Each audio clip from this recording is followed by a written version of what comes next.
Hello, everyone. Hello, everyone. Wasn't that an interesting general session? So much fun that we almost missed a great conversation that's getting ready to happen inside this symposium, but I'm really glad that we're here. And I just want to say thank you for joining us. As we conclude the 2021-22 school year and prepare for the 22-23 school year, the health and safety of all students, educators, staff, families continue to be our utmost priority. At PTA, we also remain committed to make sure students, families, schools, and communities have the information and resources that they need to help keep our kids healthy and address social, emotional, and academic impacts caused by the pandemic. Our discussion today will address the importance of maximizing in-person learning for our students in the fall, and it is vital to ensure that the continuity of education for every child and to support children's success socially and emotionally. We are so fortunate to have this esteemed group of experts with us today to address topics such as information on resources of how to partner with teachers and address learning loss, what parents can do to support their child's social and emotional well-being, and how to keep your child safe and healthier this summer. But first, we have an important partner. You guys might have seen her a little bit earlier today. To share for a couple of minutes, she's going to give us opening remarks. Ms. Susan Graham, who is the Vice President of Global Marketing at Thermo Fisher Scientific, our association's newest proud national sponsor.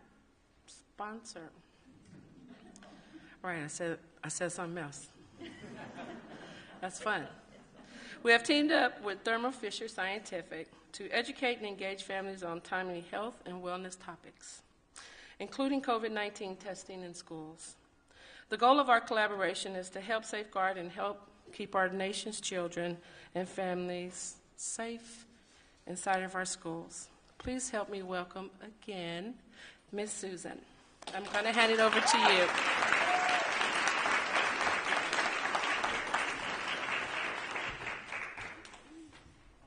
Hello again, everyone.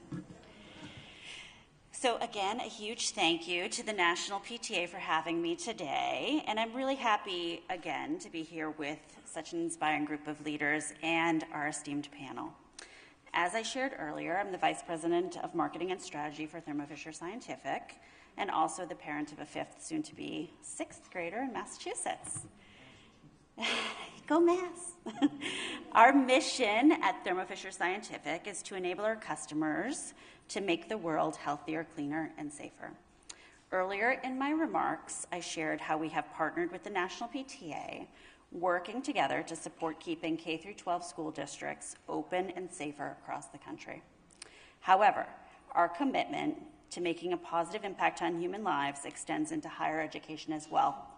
I'd like to share another example of our dedication to improving education for all. In response to COVID-19 disproportionately affecting people of color, we have launched the JUST Project, a multifaceted partnership with historically Black colleges and universities that makes COVID testing more accessible and free to students, faculty, staff, and their surrounding communities.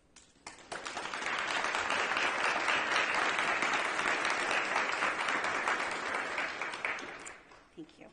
These schools for generations have played an essential role in expanding educational equity, including creating pathways for people of color in STEM fields. Through an initial donation of $32 million of instruments, kits, and supplies, we have provided technical expertise to help build a robust and sustainable testing infrastructure that is now staffed and operated by our partner HBCUs. Our on-site labs have established at 8 hub schools, which in turn support free testing available to nearly 60 HBCUs nationwide.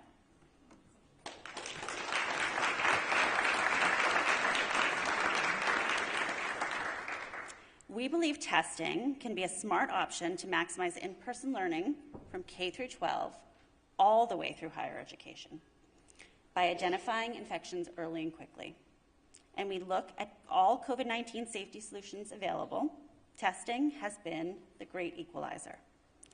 So, from the classrooms of our elementary schools to the campuses of our colleges and universities, we at Thermo Fisher Scientific want you to know this.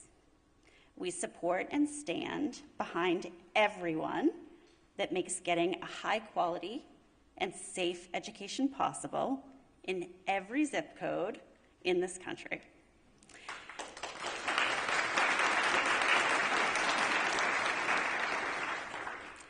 And we pledge to continue using our best subject, science, to help everyone maximize safe in-person learning. Next up, it's my honor and privilege to welcome back someone who I admire, the ultimate PTA mom, and a fearless and outspoken leader on behalf of health and safety of our children and teachers, Anna King.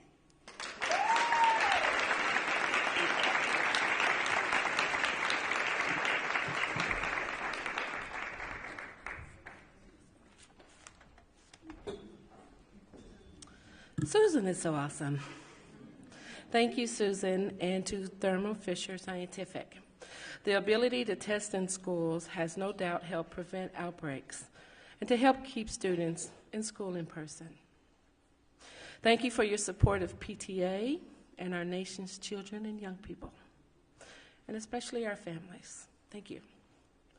Now, I want to introduce our moderator for this evening. We are very fortunate to have her here with us today. Rahima Ellis is an Emmy Award-winning reporter of the NBC News Chief Education Correspondent. Rahima has been part of a major headliner stories, including the attacks on the World Trade Center.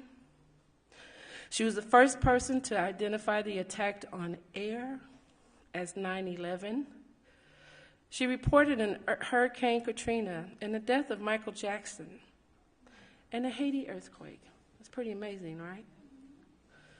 She's also part of an NBC award-winning coverage on the plane crash for the Hudson River called Miracle on the Hudson in 2008. And she won an Emmy for her reporting on the 2008 presidential election of Barack Obama and his historic inauguration. Rahima has distinguished herself as a lead correspondent and received numerous awards, including local and national Emmys. Edward R.W. Murrow's Awards, Associated Press Awards, and awards from the National Association of Black Journalists. She is also a recipient of an honorary doctorate degree in journalism. So that just means she's thebomb.com. Born in North Carolina and raised in Boston, she graduated from Simmons College in Boston and Columbia and graduated School of Journalism in New York. She currently lives in New York City with her son. And I have a fun fact about her. Let me tell you how amazing she is and bold. She skied a glacier in Whistler.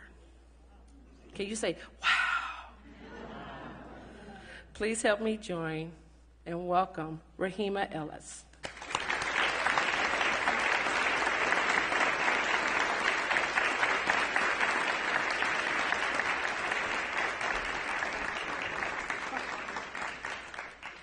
I think this is on, is it? Hi, everybody. I am so glad to be here because my flight got delayed, and I thought it would be another one of those things like yesterday and flights would cancel all across the Northeast.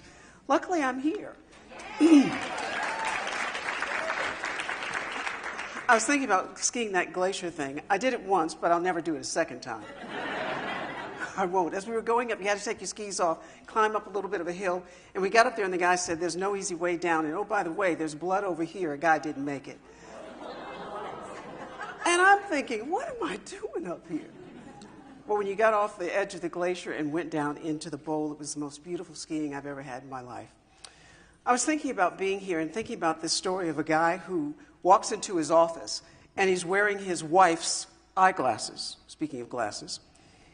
And his coworker said to him, why? do you have your wife's eyeglasses on? He said, she wants me to see things her way. Today, we're going to have an opportunity to hear a lot of different ideas. And I think that we should all maybe wear someone else's lenses from time to time. We talk about walking in someone else's shoes, but I don't think that we have to necessarily always agree, but at least we can hear one another and begin a conversation. And I think that that's a good way to start. We've got a conversation here this afternoon or this evening that I hope you will be really engaged in, and I'm excited about it for a couple of other reasons, because this is the National Parent Teachers Association. I'm a parent. I have a lot of teachers in my family, and I do a lot of stories around education. One of the things I think about it all the time is that people say those that teach, those that can do, those that can't teach. That's the dumbest thing I've ever heard. I mean, it's just dumb. And I think parents got a little bit of an inkling of how dumb it is during the pandemic, when they had to teach their own children with the help of teachers virtually. And it became difficult to teach the little people whom they love more than anything in life. Imagine what it's like to have 30 little things whom you love, but they're strangers to you at the beginning of the school year. And I hope that parents got a greater appreciation of those teachers who go into the classroom, you who go into the classroom and sacrifice so much of your time and energy because you do something that you love. So, let's talk about how do we maximize in-person learning during the age of COVID with the most precious people on the planet, and that's our children. To start the conversation off, we've got two people, and I'm going to bring out one of them now. And we're honored to have the Secretary of the Department of Education, who is going to get us started with some remarks, Dr. Miguel Cardona. Would you join us?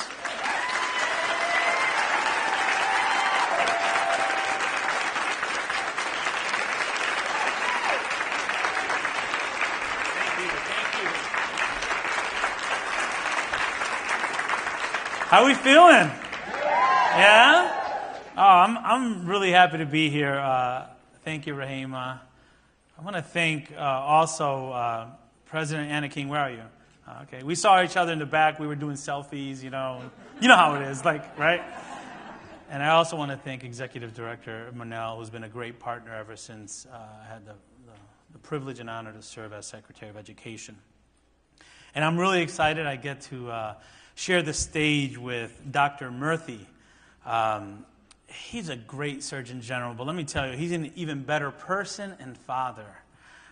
We got to know each other pretty well over the last year based on our shared belief that the most important title we have is father. So I'm glad to be able to spend some time with him today as well. And speaking of that, I want to give a shout out to all the fathers in the crowd. You know, it is Father's Day Sunday. Can we have the fathers stand up, please? Let's have the fathers stand up. Let's hear, yeah.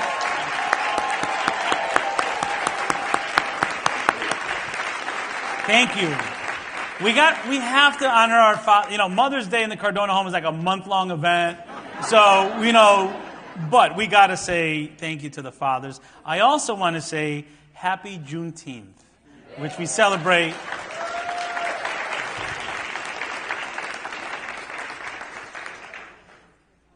To every parent and caregiver here, I just want to start off by saying thank you.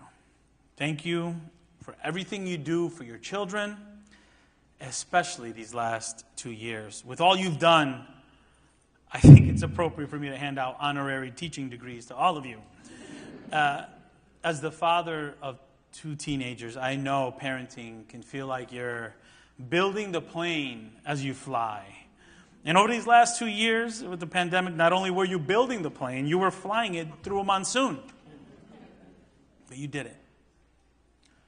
I think all of us will agree that watching our children grow is a privilege.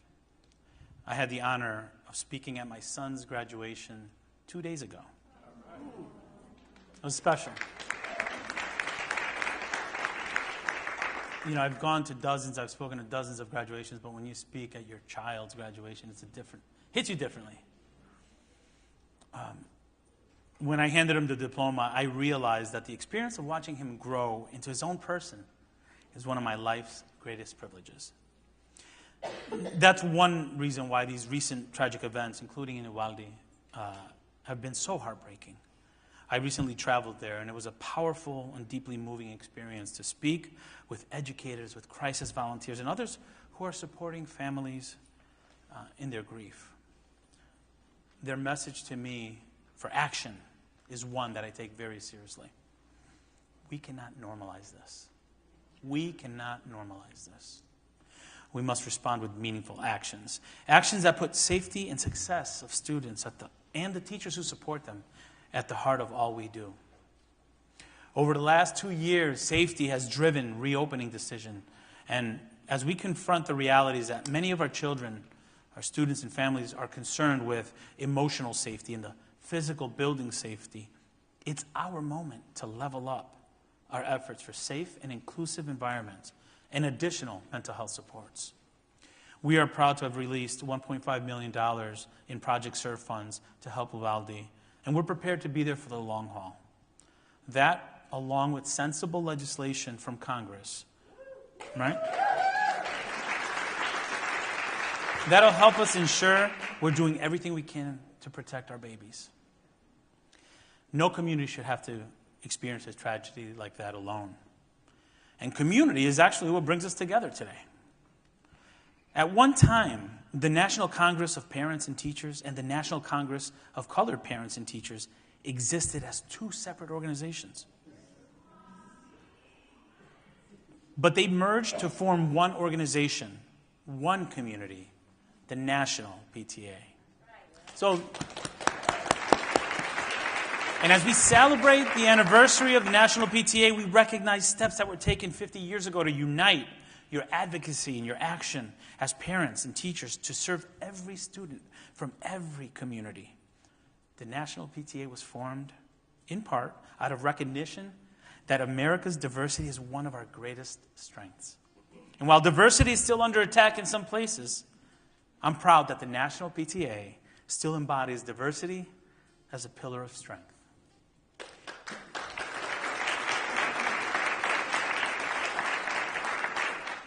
For the last 2 years together, we fought COVID. For the next 2 years together, let's fight complacency. Complacency in different expectations influenced by race or place. Complacency in a passive approach to parental engagement, where parents are not seen as active partners in the school and district governance and growth. Complacency of returning to a system of education that we had in March 2020 that's worked for some, but not all. Complacency that created a culture of inclusion for some parents, but not others. Instead, let's embrace this disruption in education to reimagine parental engagement. Let's embrace intentional collaboration with our students' best and most influential teachers, the parents. Let's embrace community schools that have authentic parental engagement in different ways, in different languages, with different customs, so that all students could see that success comes in different forms. And let's embrace the belief embodied in the African proverb that says, if you want to go fast, go alone. But if you want to go far, go together.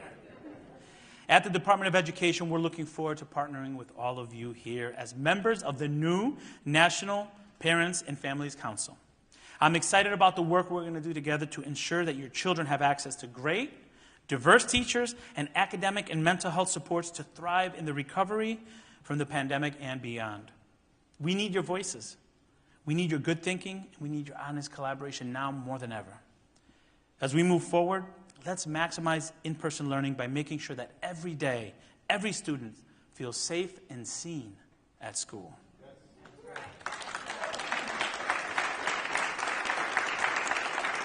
Let's make sure that we model what it means to create community through intentional and authentic collaboration. And let's ensure that every child from every background has the academic, social, emotional, and mental health supports they need to learn and to grow. We have no greater responsibility, and we have no greater privilege. I'm honored to do it along with you. Thank you very much.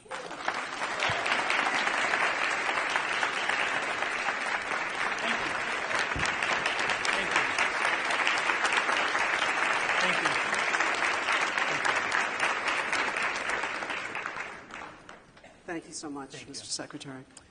To join this conversation, Dr. Cardona spoke about him already, and that is the U.S. Surgeon General, Vice Admiral Dr. Vivek Murthy. Would you please join us?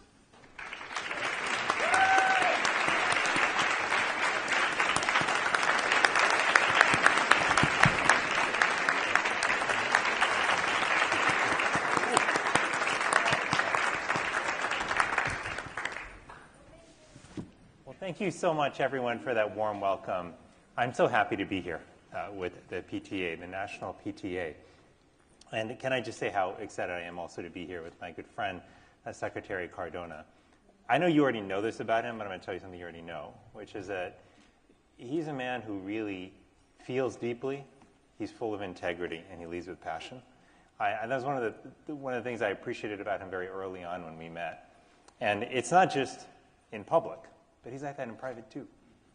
When my daughter got COVID in February, she's 4 years old, she came home and just a few hours afterwards she had a fever, and then she wasn't looking so good, and we tested her, and then literally within seconds that bright line appeared on her COVID test. We're like, oh no, she has COVID. And one of the early messages I got was from Secretary Cardona. And I wasn't just saying, hey, I just want to make sure you're okay. It was, when can I stop by to drop off a teddy bear for her? Right? And that's what he did. So he's an extraordinary human being. He's a fantastic leader. We are so lucky to have him leading the Department of Education. Thank you.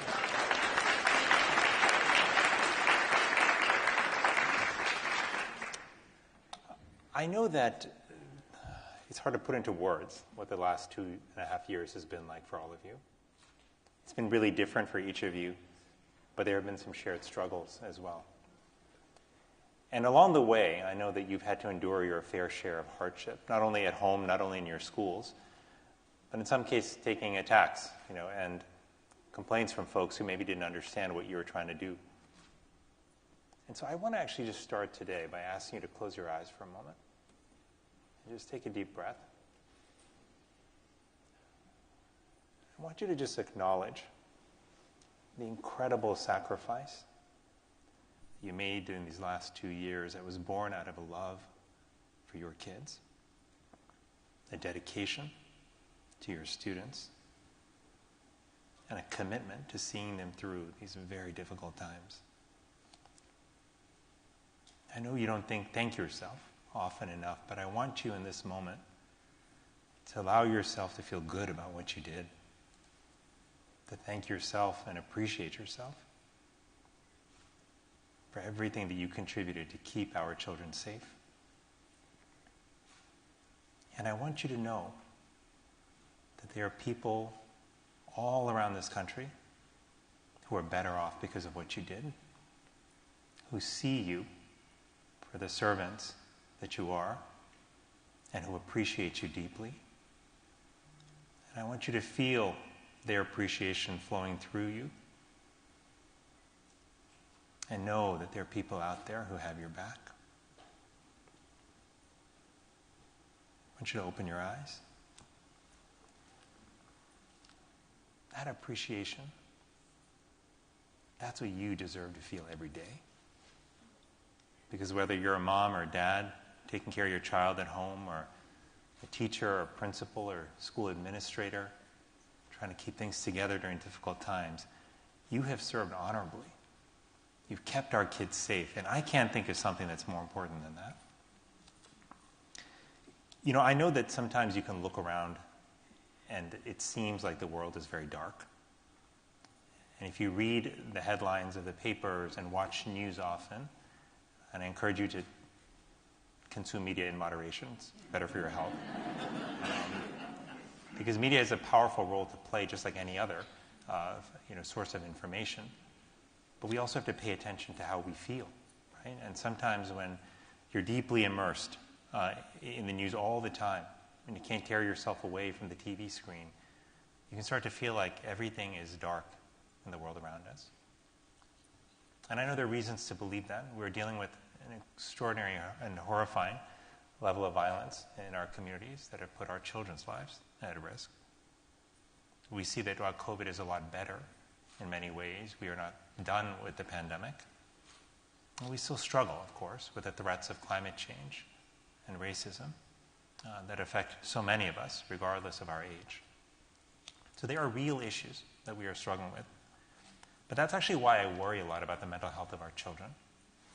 Because when I travel around the country and I speak to our kids in roundtables and schools and community centers, they often speak to how these things are weighing on them.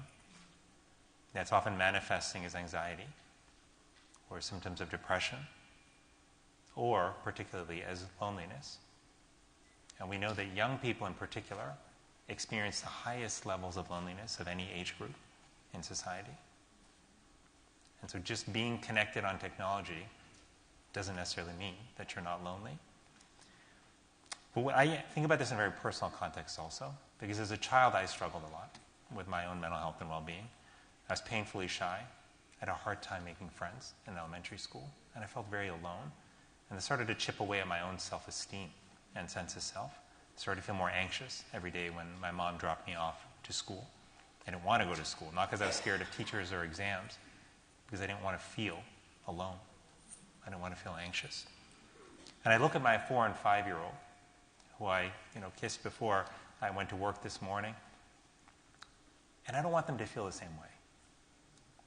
I think about all the children I meet around the country who are struggling with these kind of symptoms, and it reminds me of myself, and I think there's got to be a better way forward.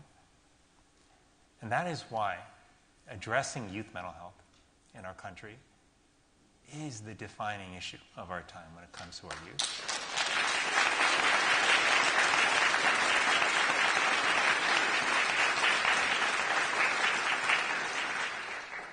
Our problem is not that we don't know what to do. Our problem is that we're not doing it.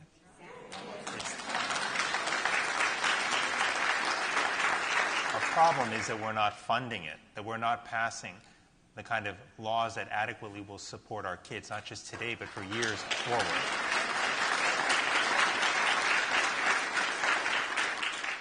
When I meet children around the country who are struggling, as I know you do all the time, in your homes and in your schools, those feel like paltry excuses to give to them for why we are allowing so many of our children to suffer.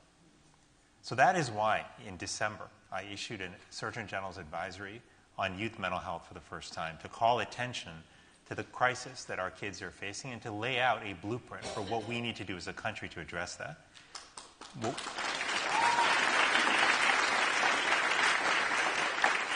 And this advisory is more than a set of papers and a blueprint. It's also a call to action, and we are building a movement from that in partnership with Secretary Cardona, in partnership with organizations like the PTA and communities across America, a movement that will center around the voices of children, that will be informed and guided by science, and a movement that most importantly will be powered by millions of people across America who realize that when it comes to youth mental health, the future must be different from the past, and we must be the ones to make sure that it's different. That's the movement that we're building.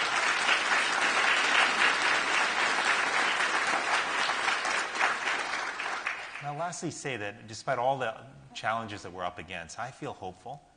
I feel hopeful because of the young woman I met in Los Angeles just a couple of days ago at our Youth Mental Health Summit, who said that she became the youth representative on the local city council because she wanted to do something about the mental health crisis in her community.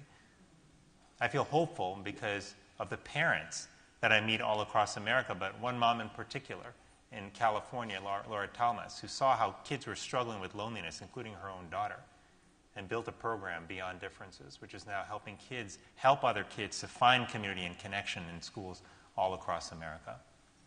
And I feel hopeful because of organizations like yours, like the PTA, because at a time when there's so much that could divide us and keep us apart, while you perhaps have every reason to walk away from these tough struggles and focus on easier challenges, while you have every reason to focus on your own families, you're putting your time into this effort to make sure that movement is real, that it helps our children, and that tomorrow will be better than yesterday. So that's why I feel so hopeful. It's why I'm going to do everything I can during my time as Surgeon General and beyond to make sure that we take every step possible to expand access to treatment for our children, to make sure we invest in prevention programs that we know work in our schools and communities, to make sure we hold technology companies accountable, and to make sure we understand the impact that social media platforms are having on our children and guard against that. These are the steps that we have to take that I know all of us are deeply committed to. So in closing, I just want to say a thank you again to you for what you have done. Because while we've been talking about youth mental health today, and we'll talk a lot about COVID and about other challenges in education, I wanted you to know that what we are doing right now fundamentally is about much more than mental health. It's about our values. It's about answering the question, what kind of society do we truly want to live in? What kind of future do we want for our children? Do we want to live in a society that's governed by fear, that's driven by anger, that's characterized by division? Or do we want our children to inherit a world that's driven by love, compassion, and kindness?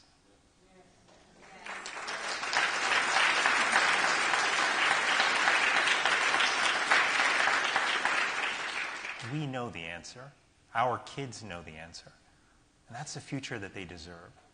It's the future that we can start creating for them today by the actions that we take in our own lives, by what we choose to speak up about in the public square, by what organizations we choose to support, by how we choose to treat other people in our own lives, especially those we disagree with.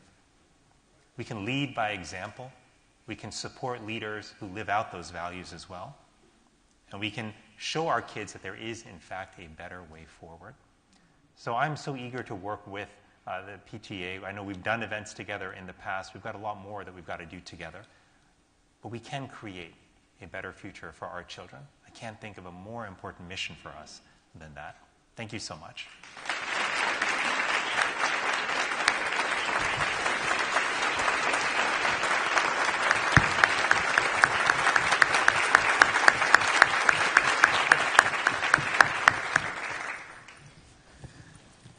What a beginning.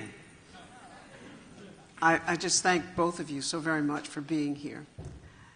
This conversation that we're going to have about how to maximize in-person learning in our schools, that the conversation is coming on the heels of the pandemic. But I would be practicing journalistic malpractice if I did not address what you've addressed, and that is the danger that our children face in schools. And Uvalde has brought that front and center in a very tragic way. I did a story recently about children who are learning when they go to school how to hide. And the parents responded that they're torn inside when they hear their children say, as one little boy said to me, "I tell my father not to worry because I know the safest place is to hide." And I thought as I ended the story, parents hope that they do know the safest places, but pray they'll never have to use them. The question becomes for you gentlemen, and Secretary, I want to start with you. And that is, there's a sense that there might be a crisis of fear in our schools. What can the Department of Education do to help assuage that fear and to calm children and to calm parents and teachers who might be afraid as well? Let me contextualize this a little bit. I started my administrative career, and then 2 weeks after 9/11 happened. I was an elementary assistant principal at the time. That changed everything. I remember having a father approach me in the hallway and say, his daughter was maybe second grade, third grade, "I won't put my daughter on a bus because the buses are big and yellow, and if someone's going to attack," this was his mentality.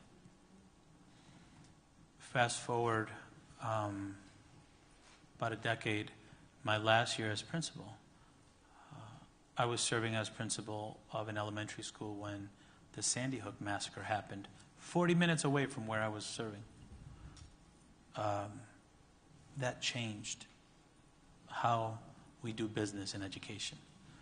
Fire drills, which we all remember, were coupled with active shooter drills, unwanted person, different code words for different things.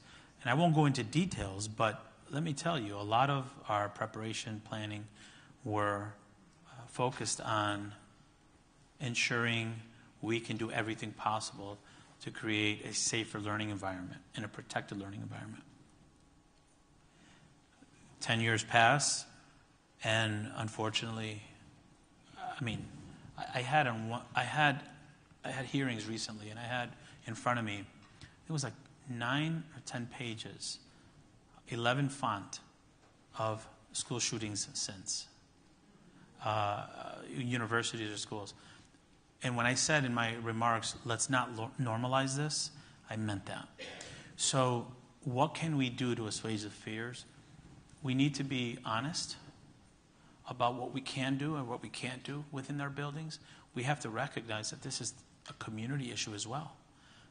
We have synagogues, churches, stores, movie theaters, So we need to do in our schools everything we can to create a welcoming, warm environment. I remember as a principal, I had to thread that needle. I wanted parents in. I wanted grandparents. I wanted my gymnasium full when my little 6-year-olds were singing. But I also wanted to make sure that it was safe. So did you lock the doors? We only had one point of entry there, and we had staff, we had parent volunteers that we knew. We had to change how we did business. We had to take paraeducators who were working to help children learn how to read and say, now I need you here. So when we talk about funding, it's real. It's real. So we have to thread that needle in education, but I really feel strongly now what we need to do is also find a way to advocate outside. That's why I'm pleased that the Department of Education has been working with our senators to push, and we're working with families to help them feel empowered and students to feel empowered to speak up for what they want to see change in legislation as well.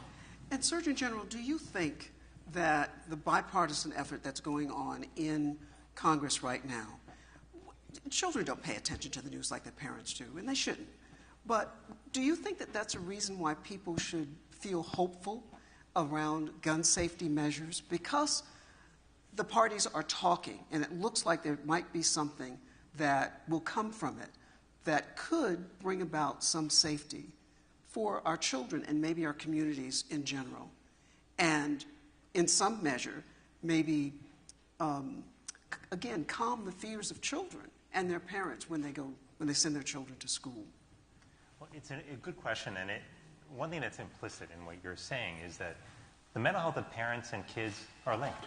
When parents are anxious and worried at home, it affects the mental health of their children and vice versa. So when it comes to the announcement that was made recently from the Senate about the bipartisan group that is discussing now and believes they may have agreement among that group on common measures that they could take, I do think that that was a hopeful sign.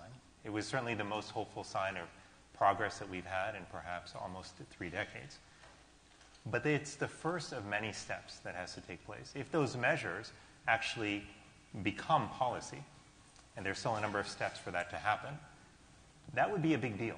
That would actually save lives. The investments in mental health that they're talking about and safety around schools, those would make a difference. They would not solve the entire problem, but they would be an important step forward. I think what we have to remember is that the job is not done until we can look at the shootings that have happened in schools and other venues, the violence that's happening in our communities, and say the measures we are putting in place will address all of these incidents, right? And that means that there's a lot to do. But that's why one of my worries is that we will pass a first step and then move on and think that the job is done. And we cannot do that, because every time we have moved on from the issue in the past without sufficient action, more violence has ensued, more children have lost their lives, more parents are grieving. So I do think when you talk about the fear in our schools, when you talk about almost like the culture of fear that's developing because of all of this violence around us, I think that's real, and I think it has a toll not just on the kids who experience the violence, but on the communities around them and our entire nation. When these incidents happen, they traumatize an entire country. And one of the key things people need to see in those moments is that the people they look to as leaders are taking real steps to keep them safe. And it's why I said after Uvalde, but after, frankly, every incident or shooting that happens, every elected leader in America at the local, state, and federal level needs to be able to tell their constituents what steps they are taking to address gun violence in their community. And if they cannot explain that to their constituents, then we have a problem, because this is one of the most pressing concerns we have.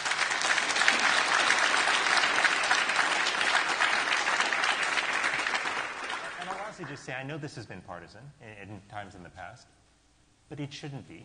The Secretary and I are both people who are serving in nonpartisan roles and care about all kids, who care about all families. My job as Surgeon General is to address public health issues. And public health issues, by definition, affect everyone. They don't care what the color of your skin is or your party or how old you are. Like, public health affects all of us. And gun violence is a public health issue. It's a public health emergency, and we have to treat it as such.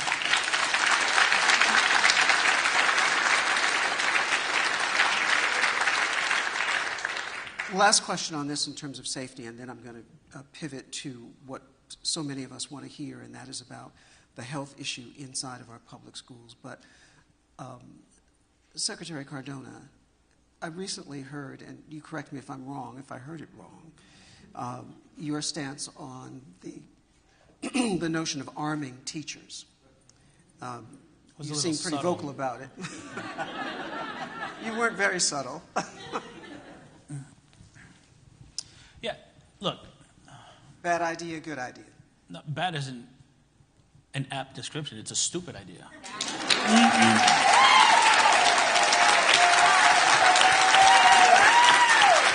So,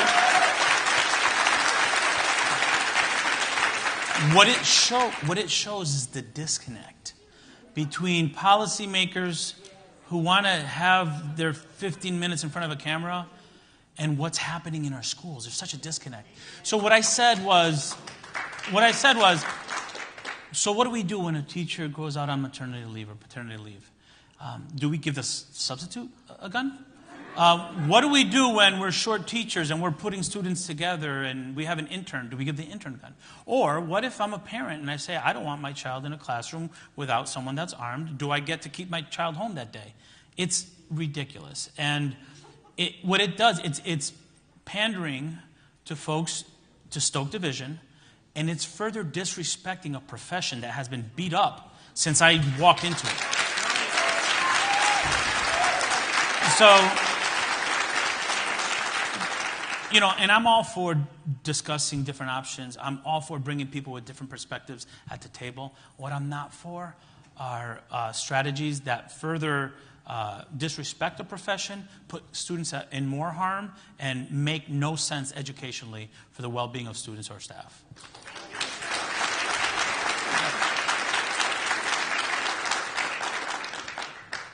I think we got your point. Okay. Without a doubt, the COVID-19 pandemic is first and foremost a health crisis. And so many of our children suffered. And it was an opportunity that we got to see that the disparities of learning were just enhanced. One of the things I want to know in terms of as we move back into our schools, Surgeon General, what do you think is going to happen? Is it a time where we can let our guard down? Or, because a vaccine has been developed for children as young as those in elementary school, do you think it's time to include a COVID vaccination among the required vaccinations that children would have in school? And, two-part question. I noticed recently that there is a report that the vaccination hesitancy is spreading. There's about a 14% increase in the number of people who do not want to have their children vaccinated. So do you see yourself in this country coming up against a storm, if you will, of having a vaccine that can prevent the disastrous consequences of COVID and the resistance to vaccines in general? Well, let me try to get at some of those questions. They're great questions, and they're the kind of questions a lot of parents and educators are thinking about. Look, it's hard to put into real quantitative terms just how much our kids have been challenged over the last 2 years. I think about the stories. I was in LA. I remember talking to a group of high school students at Drew High School there. And this one young man told me, he said the first month of the pandemic, he didn't talk to a single soul after everything shut down at school. And he said even now, and this was in December, we were chatting, he said he's still trying to emerge from that shell and learn how to re-engage, like with his peers. This was not an uncommon story. But here's actually why I think we can approach school with greater hope and with a greater sense of security than we had 2 years ago. It's because one of the things that we have learned is what works to help reduce the likelihood that COVID spreads, right? And I want to be very clear here. We can't get rid of COVID 100%. Okay, we're not eliminating or eradicating this virus. But you should say that again. Yeah. Because I really do think some people think. I was in the airport today and I was wearing a mask, but a lot of people weren't. And so there's this sense of we're back to normal. Rahema doesn't look normal with a mask on, but everybody else does. But are we back to normal, and should we and can we let our guard down, not just in airports, but in our schools? When parents send their children to school and teachers go to school, can they be safe, or what should they expect? So the answer is yes, we can be safe, but we can be safe if we take the precautions and use the knowledge that we've earned over the last couple of years, right? So for example, one thing that we've seen consistently is that when people get vaccinated, the most important thing it does is reduce their chances of ending up in the hospital or dying because of COVID. Now, you may get vaccinated and you may still get an infection, right? But that infection is far, far, far more likely to be mild. And that's why when you look at people who are in the hospital who are losing their lives from COVID, you find, and you look at the rate of people who are hospitalized with COVID who are vaccinated versus unvaccinated, it is dramatically different, right? And so when it comes to kids in particular, because people have asked the question, well, kids seem like they're really not at risk. We really need to vaccinate kids. And here's what I'd say. It is true that our children are less at risk of bad things happening to them with COVID than senior citizens. That is true. But we also know that since the pandemic began, that we've had more than 30,000 children under the age of 5 hospitalized because of COVID. We've lost hundreds of children to COVID. We should not tolerate those kind of losses if we have a tool that can reduce hospitalizations and death, and that tool is the vaccine. Well, but one other thing I would mention is that it's not vaccines alone that we have at our disposal. We know that when we invest in improving ventilation in schools, that can create safer classrooms. We know that when we invest in testing, right, as a tool, especially when cases are rising or at a high level, as a tool that can help detect infection early and can even keep kids in school after exposure, that's a way to do both keep kids safe and keep them learning. And that's why Secretary Cardona and the President and all of us work very hard to use the funds in the American Rescue Plan to get them to schools, to set up testing programs, to set up measures through which they could improve ventilation. Now, is that job done? No. There's still schools out there that don't have the kind of ventilation they need. There's still schools out there that may not know how to use testing and when to use it. And that's why we're not stopping our work. It's why we're going to keep going, because the goal should be to keep kids in school, and the good news is we can do that while reducing the risk of COVID using the tools we have.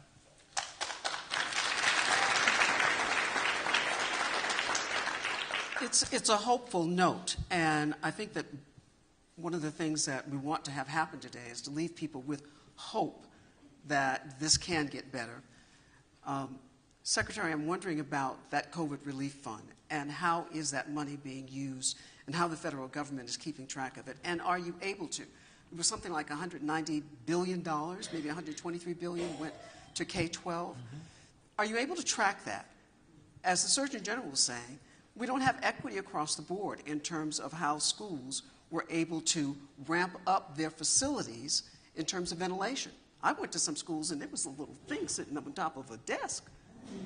And I went to a private school and they had something as big as this room in terms of the ventilation system that they were providing for their campus. How does the Department of Education create equity across the board so all of these parents and all of these teachers and all of our schools and all of the 50 million students we have in this country can feel safe when they go into school? Yeah, that's it. That's our life's work, right? I can tell you, we had pretty bad achievement gaps before the pandemic. Yes. We had inequities that were ugly before the pandemic. The pandemic made them worse, and it brought it to the consciousness of people who maybe weren't paying attention or didn't think that was the case. Sadly, disparities in access, opportunities, and outcome has been, I use the word normalized again. It's been normalized ever since we've been collecting data.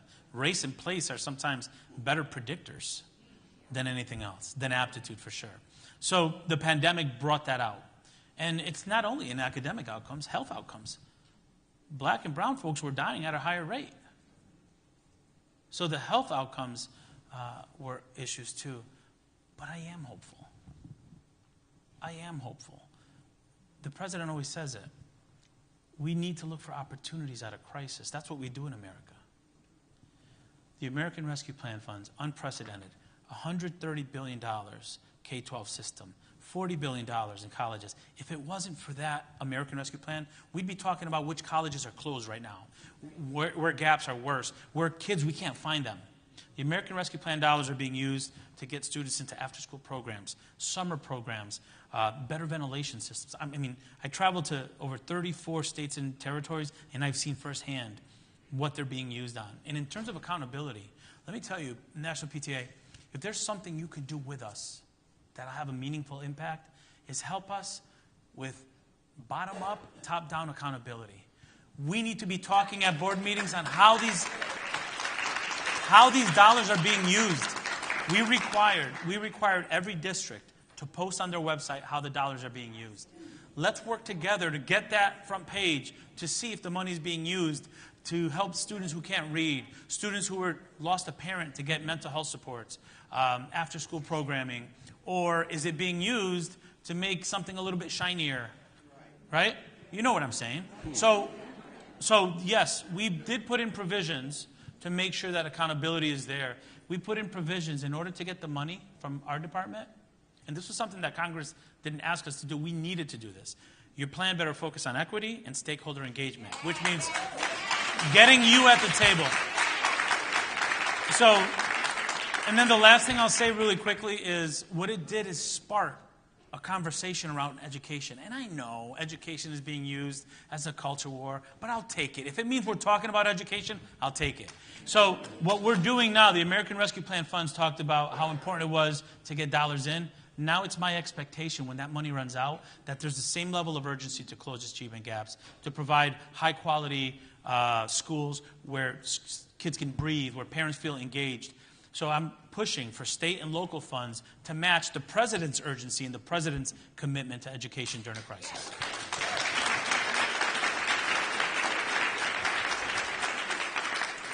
Surgeon General, I'm seeing that we only have a couple of minutes left. I think I'm right. Chris, am I right? Yeah. We started with you, and I want to end it with you again because this is a health crisis that we're experiencing in our country and in our schools. And you talked about the state of youth mental health in this country. Give us something that we can walk away from here today and feel there is a reason to be hopeful based on what you mentioned it from the podium, but based on what you were saying. And would you give this audience a takeaway, an example of what is one thing each of us might be able to do to help our children help themselves get through this mental health crisis that's come as a result of this pandemic that's spread through our country and our schools? Well, I'm so glad you asked because there is a lot to be hopeful about. Look, I know when you look at the numbers, things they look dark, right? You look at the fact that there was a 57% increase in the suicide rate among young people in the decade before the pandemic, and you worry. You look at the fact that it takes 11 years on average from when a child has symptoms to when they get treatment, and you worry. You look at the fact that 42% of high school students who are saying that they feel persistently sad or hopeless, and you understandably worry. But here's why I'm hopeful. Because I've been working in public health for almost 30 years. I know some of you might be doing the math. I started young, so that makes sense. Started like very young. So actually, I started when I was 15 years old. My sister and I, we built our first HIV education program at the age of 15. When I was 17, we built a global organization to do HIV education, started in India and expanded here. And from there, we marched on. We built community health worker programs when I was 19. We just built it out. So we learned about public health by doing it in the United States and around the world from a young age. But in all of that time, in the almost 30 years since that time, I've never been more hopeful that we can make real change when it comes to youth mental health. And here's why. Because in the conversations that I've had with legislators in the House and in the Senate since our youth advisory came out, I see unprecedented momentum bringing both parties together to actually pass real legislation that will bring resources to our communities and services to kids who need them. When I look at what's happening in communities, the reason I mentioned I was in LA for the Youth Mental Health Summit was to celebrate not just people coming together, but more than 30 organizations that had made more than 75 commitments involving hundreds of millions of dollars to expand access to care, to invest in mental health learning modules in schools, and to deepen our understanding of the impact of tech on our kids' mental health. Those are real, tangible commitments, and this is just beginning. But the reason I feel most hopeful is because of this. I know that fundamentally at the end of the day, even though we have to expand access to treatment, yes, we need to invest in prevention programs, and we've got to do both of those, but there's another piece where all of us have a role to play, and that is in helping our kids feel seen, understood, and loved.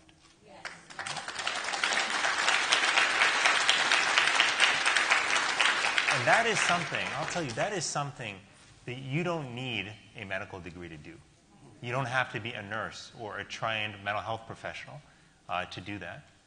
You just need to recognize that our most powerful gift as human beings, the one that we are all born with, is the ability to give and receive love.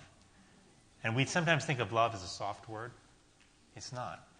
You think about the love a parent has for a child and how that will motivate them to throw themselves in front of a moving vehicle to save their child. That is the power of what love can do. You think about soldiers in the theater of war and how they will throw themselves on top of an explosive to save the soldier next to them, because that's how deep their bond is for one another. Love can power us to do extraordinary things. But I saw also in my years as a doctor that as somebody who wrote many prescriptions for many medications over the years, that there were few things more powerful than love when it came to healing. And our children need healing now. And so as you go back home and you think about your own kids at home and the students that you're caring for in schools, when you sit down just to let them know that you see them and that you love them, when you open a conversation with them about mental health, including sometimes sharing how you're doing, the powerful message that sends to our kids is that it's okay to talk about how we're feeling. That just because I'm feeling down doesn't mean I'm broken. That just because I'm alone doesn't mean that I'm socially inept or that I'm a loser. It means that I'm a human being having a human experience, because we all struggle at times. So we have the power to do that today. And I will tell you, that is the kind of movement that we've got to build in this country. That's the youth mental health movement. Gentlemen, thank you. Surgeon General, Secretary of Education. Thank you. It was wonderful starting this conversation Thank you. off with both of you. Thank you very much. Good to be with you. Thank you very, very much. Thank you, everyone. We're going to head this way. There's more to come. We're just going to reset the stage and be right back.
I was trying to find it.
I'm going to ask everybody to take their seats because we're not finished.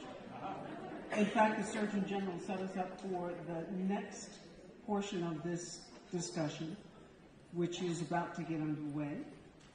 And that is with Tim Shriver, and he is with Cassell. And this is all about collaborative, it's a collaborative for academic, social, and emotional learning. And he's going to talk about maybe some of these practical things that we were trying to, and we're addressing with the Secretary and the Surgeon General about what can you do to help your children, to help yourselves, help your children get through this very challenging environment that we find ourselves in. So I'm going to invite Tim Shriver to come and address. Here I come. Here I come. Out of the corner of your eye. Thank you, Rahima. Thank you, and good afternoon, good evening, everyone. I know. I'm so excited you're here. Who is? I hope someone is. That's so nice. I'm thrilled to be here. I know we're running late. I know everybody's tired. I know you've had a full day. So I'm going to try to shorten a little bit. This is what my grandson says when he wants something shorter, and this is bigger. So we'll try to shorten a little bit, but I'm super grateful. And I will say it's hard for us to follow America's doctor and America's teacher. I was thinking about what does that make us? I was like, okay, we're just America's students maybe. So together with you and all of you here doing this extraordinarily important work, I'm going to try, as Rahima said, to be a little more practical, engage a little bit more in the day-to-day work of what it means to respond in this moment socially and emotionally and academically to the needs of our kids and the needs of our schools. Let me say at the outset that I have one premise. It's very well captured in the slogan, every child, one voice. I have one premise that parents have many, many, many things that cause and relate to diversity and separation and all the beautiful gifts of humanity that are so different. But I also believe that parents have the same request and the same hopes and the same dreams for their children. We all want our children to be safe. We all want our children to flourish. We all want our children to be successful, to be valued in the community. There are things that bind us together. And in this day and age, I think we hear very, very often that there is nothing that binds us together, and I believe that's a lie. And I believe that when it comes to social and emotional issues, I think we all want our children to feel emotional safety so that they can feel physical safety. Right? You don't get to physical safety unless you have emotional safety. So focusing on those things we can control, like making our children, our schools safe from bullying and safe from humiliation, safe for belonging, safe for everyone, as the Surgeon General said, feeling seen and heard, All children, children with special needs, children of different colors and races and genders and backgrounds and histories and religions and orientations, all children to feel safe and seen. But we do know, because we're real, that it's not always that way, right? We know that life isn't a wake-up call every morning to the most beautiful, idyllic, welcoming, safe world. And so we know that children will need the skills to respond to situations when they don't feel included, when they don't feel connected, when they don't feel safe, when they don't feel understood. That's life. That's development. There's no vaccine against it. Right? There's only the day-to-day work of supporting people in the moment as they face it. That's what we can do a lot better at in schools. So let's just agree on one or two things. First of all, parents know what's best for their children. Full stop. Teachers are way down the line. I was a teacher, love teachers, love schools. First authority is parents. That's not a progressive idea or a conservative one. Let's just agree, no matter where we come from politically, we don't have to politicize that. We may be in different political communities, but the parents know and are the first teachers. It's a fact. It's not an opinion. It's not a question. So if I upset teachers sometimes when I say we have to be welcoming to parents, no good teacher resists parents' engagement. No good teacher does. Now, here's the next thing. Our country's terribly, terribly divided, right? Okay, let's see if that's actually the case. Sorry. Oh, I just went through. They wanted me to go faster. There's slide 4. I've only got 4 slides. I can do them really quickly. So I'm just showing this. The numbers aren't important, but here's what I want you to see in this number. Every number there begins with an 8. Our country is not divided on these issues. I'll tell you, yeah. Go ahead, speak up. Politicians are. The click for contempt people are. Because if you put this on the screen, you don't get a lot of clicks. Now, if I put on the screen, I spoke to the PTA and I saw some hostile parents. And they were outraged by what the Surgeon General was. Boom, I just get thousands and thousands of clicks. Really? Show us a picture. Tell us how hateful they are. Get popular. It's a lie. Didn't happen. People say, well, we don't know what social there's the vast majority of parents want more support for the social and emotional development of their children. Full stop. It's not 100%. So guess what? This is what Rahima said to me earlier. There's going to be squeaky people on the fringe. So let's get squeaky in the middle. Right? It's not just, by the way, I know am I over time already? Oh, okay. It's not just, okay. It's one of those, okay. It's not just parents, it's also employers, it's also principals, it's also students, it's also teachers. There is a wild consensus in this country about the need to support the social and emotional development of children across the board. Okay, so the question is, in the minutes I don't have, I get asked, what is social and emotional learning? So I'm going to give you a definition for today. Social and emotional learning, SEL, is learning and practicing and living in a way that's socially, emotionally safe and strong. Learning, practicing, and living socially safe and strong and emotionally safe and strong. Here's the good news. When we do this, and I won't do the data, don't worry, children learn better, their test scores go up, their mental health improves, and their physical health improves. So people say, well, wait a minute, it's an either or. We got to do academics or SEL. It is not an either or. Who raises a child that's just got a brain? There's never been a brain in school that came without the rest of the body. The whole person always shows up. I know it sounds ridiculous, but we've got to remind ourselves of these things. Now, So what does it feel like to be emotionally and socially safe and strong? I'm going to give you 2 quick lessons, and then I'm going to get out of here. Oh, no. Oh, yeah, I'm going to give you... Okay, so here's the lesson I often introduce when I'm talking to political figures. This comes from a 9th grade curriculum. It's called How to Disagree Without Being Disagreeable. Any person in a marriage should learn this.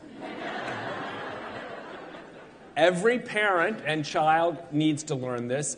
Our political leaders need to learn this.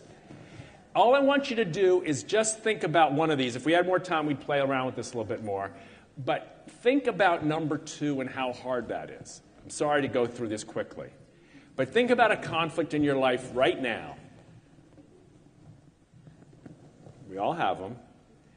Think about what it would take for you to presume positive intent on the person you're in the conflict with. That's your homework. Not to tell me or anything else, just to work on that inside.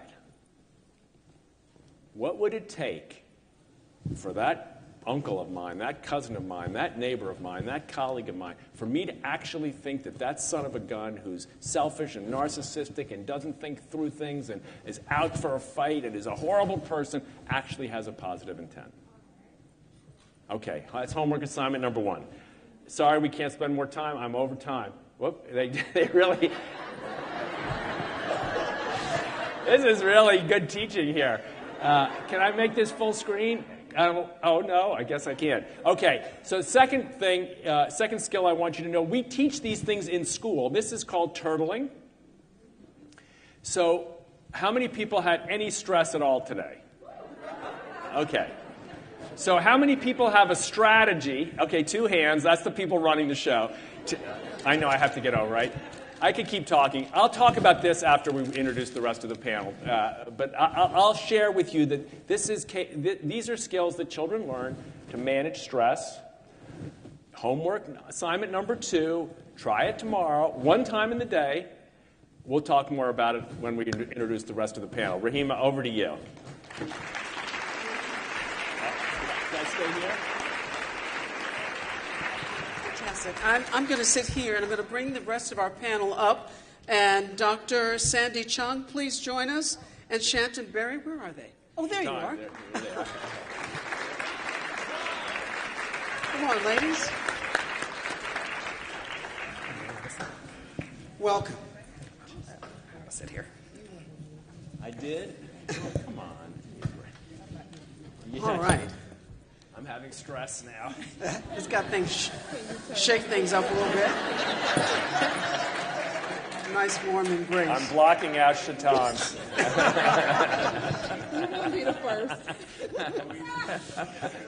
Let me tell you that Dr. Sandy Chung is the president-elect of the American Academy of Pediatrics.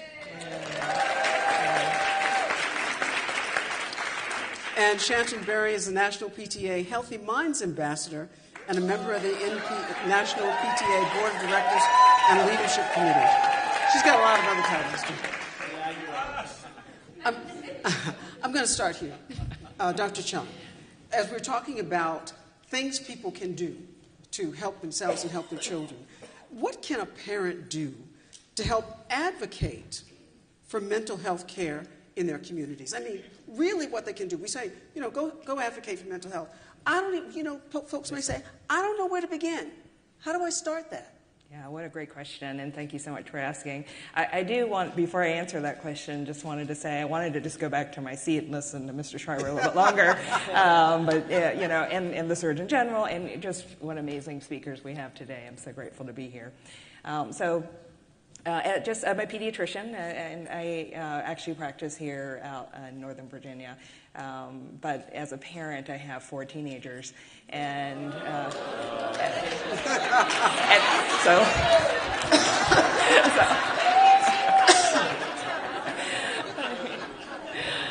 so I fully understand, and I'm actually quite glad I'm here. I actually don't think they know where I am. They think I'm still there. They're in their rooms on their phones. They have no idea I've even left. So you've got two practices, the medical practice and the home Exactly. practice. That's right. And so thinking about mental health, certainly, across the country, every parent has experienced some form of stress on their mental health, and their children have too.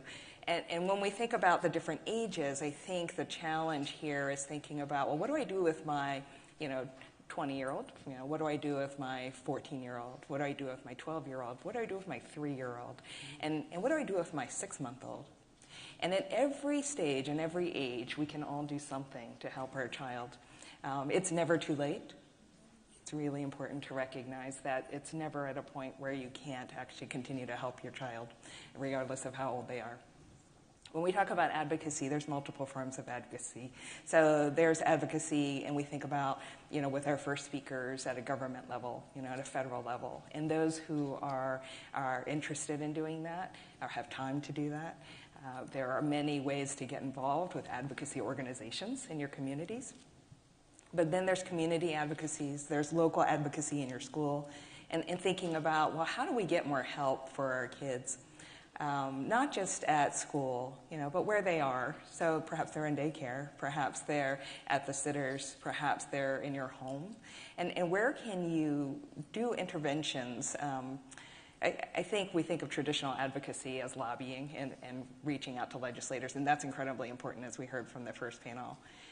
In Virginia, I started a mental health access program where we actually advocated for and received funding to train pediatricians and family physicians, nurse practitioners, PAs on how to manage mental health conditions.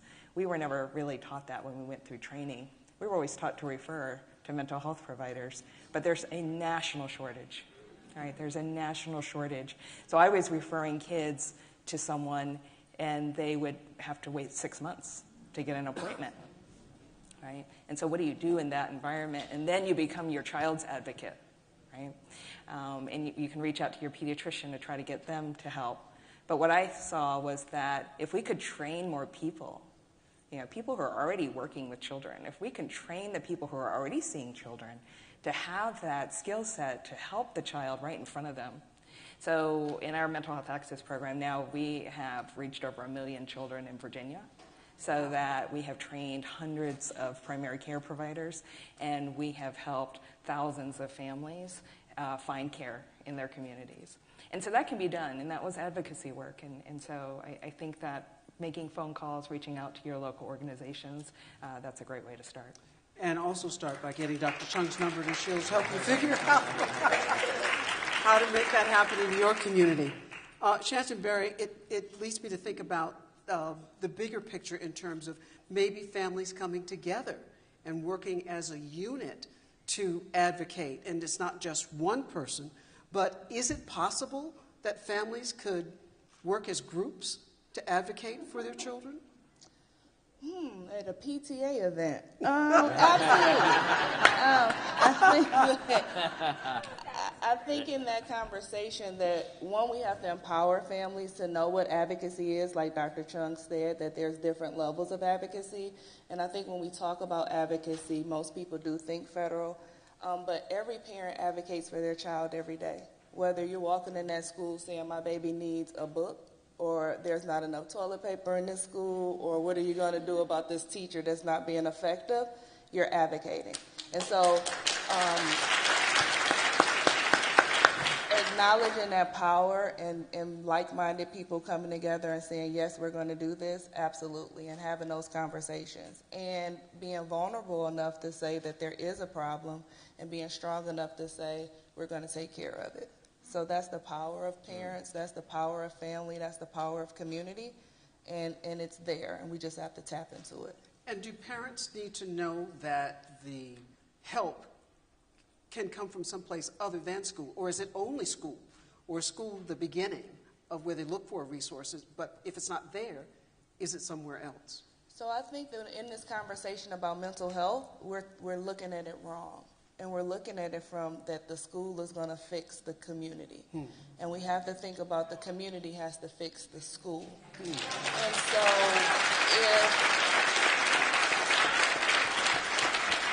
if we're not having conversations about mental health in our families, it's never going to come into our school building.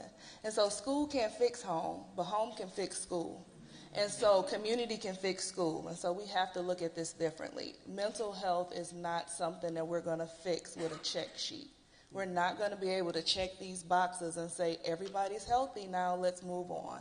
And so we're really going to have to invest in our families, invest in our communities, and then all of that will spill into our schools and help our kids feel safe, help our children, our staff feel safe, and improve the lives of our children. And that's what we should be working out towards. And it should really be about kids and not adults.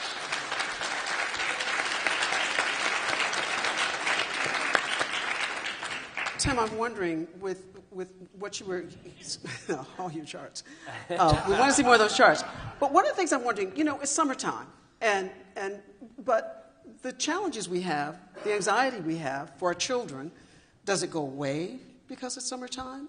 And should we put our children in some therapy for summer, or do we need to let them relax a little bit and sort of refuel and recharge themselves to get ready for this fall? What do you say? Well, summer's a changing season. When we were younger, summer was community, people worried. Like when I started in teaching, everybody worried about the summer. What were the kids going to do? There weren't enough summer camps. There weren't enough activities, all that kind of stuff. Nowadays, it's a little different. There's a lot more isolation. People are a lot more self-contained. Children tend to be at home a lot more, which means the isolation and the anxiety can build up, just as you point out, over the summer, when there are not the activities that kids need. But the good news, at least I think, is, Rahima, the survey you guys shared with us about from the PTA about SEL, there was a question like, do people like SEL? And the people said, well, I don't necessarily like the language. But, we're interested in the thing, in the idea. And they said, but during the summer, we don't want SEL. We just want to relax. And I thought to myself, that's really lousy branding on our part, because good social and emotional self-care means you get to relax. That's not an either-or. Being able to manage your stress, build strong relationships, find things that you find purposeful and meaningful and rejuvenating, that's good social and emotional learning, and your stress should go down, and your anxiety should go down, and your relationships with your children should strengthen. The good news, I guess what I'm trying to summarize here, the good news is that there are a lot of tricks of the trade. I put these two up there just for fun, turtling and carrying on agreeable conversations and these kinds of things. But there's a lot of ways parents can learn easy skills. There's a lot of websites on this stuff. I encourage you to look. You can look at CASEL's website, casel.org. A lot of the programs are there. National PTA's website. See how she glared at me?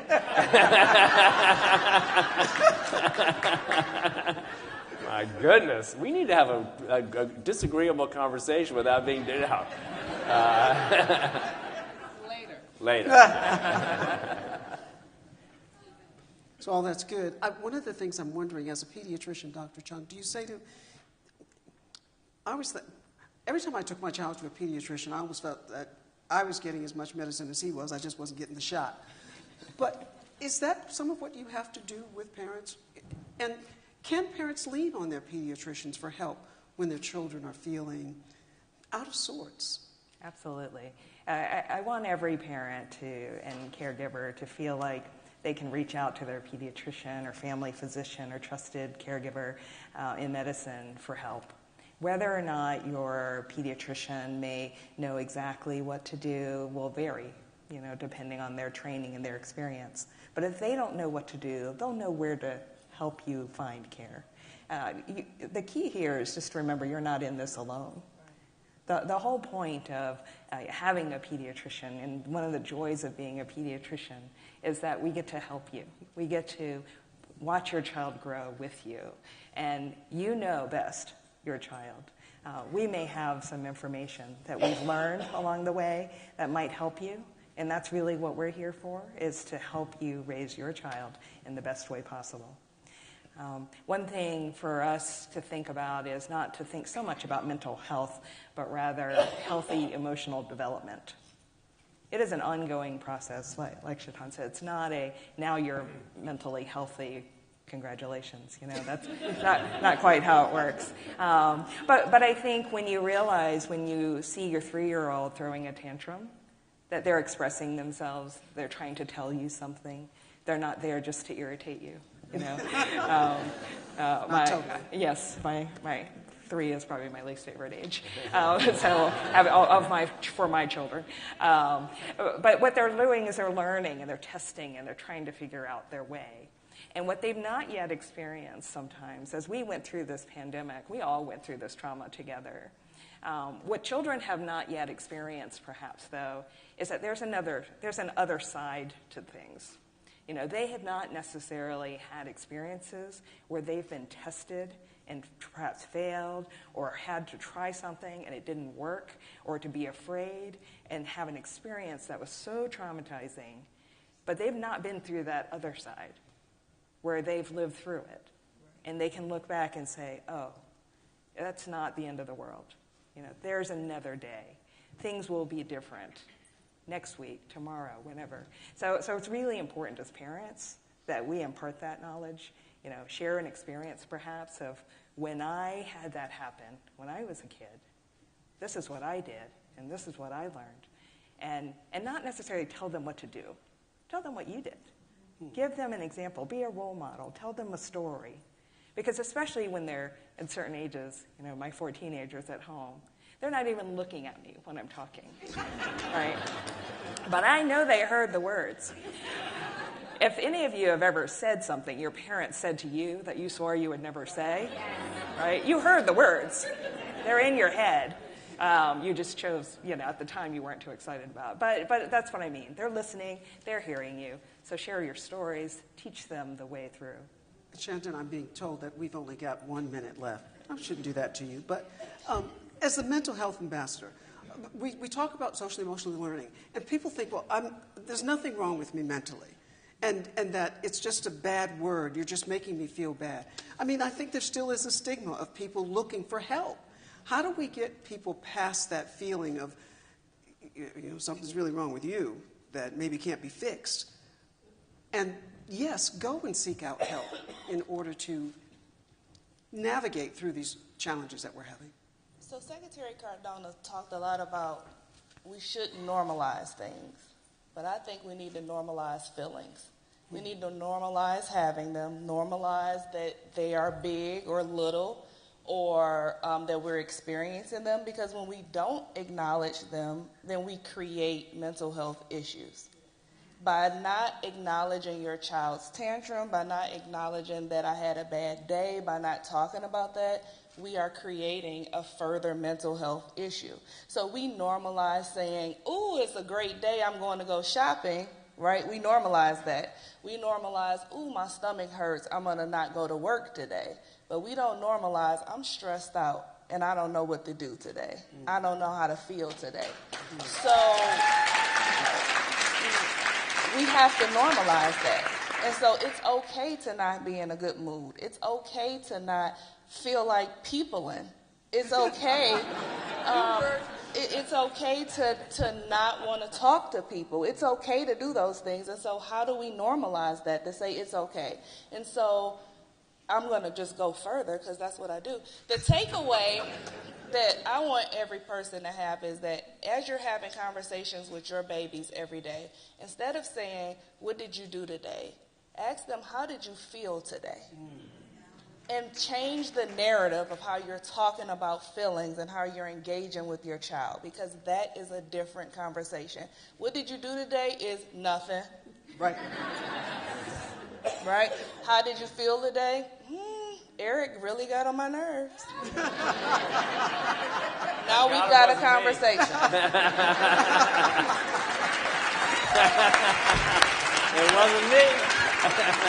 You guys are fantastic. You're telling me I got to wrap it up. I want to thank you. That's what we needed to hear from each one of you. Tim Schreiber, Stanton Berry, and Dr. Chung. What a great way to end the evening. Thank you very, very much. Enjoy the rest of the conference, folks. Thank you.